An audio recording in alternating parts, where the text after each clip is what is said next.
সকলো ৰাইজ কক ক্ষমা খুজিছো কিহৰ কাৰণে ক্ষমা খুজিছা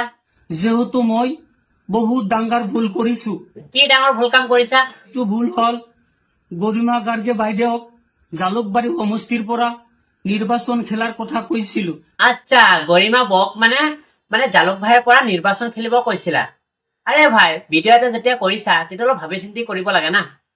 ময়ো দেখা পাইছো ভিডিঅ'টো দুদিনমান আগত তুমি আপলোড কৰিছিলা তাৰপিছত ডিলিট কৰিছা যেতিয়া নেকি আমাৰ হিমন্ত মামাই তেতিয়া ভিডিঅ'টো মানে ছচিয়েল মিডিয়াৰ পৰা দেখাই আছিলে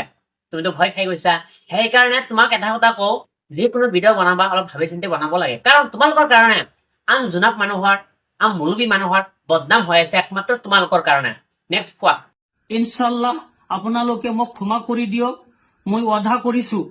এনেকুৱা কথা মোৰ জিন্দগীত কেতিয়াও আৰু নকওঁ আজৰ কৰি ভৰিত ধৰি ক্ষমা খুজিছো আপোনালোকে মোক ক্ষমা কৰি দিব সকলো ৰাইজে যাতে ভিডিঅ'টো চাব পাৰে আৰু মোক ক্ষমা কৰি দিয়াৰ সুযোগ পায় অনুৰোধ কৰিছো ভিডিঅ'টো শ্বেয়াৰ কৰি দিব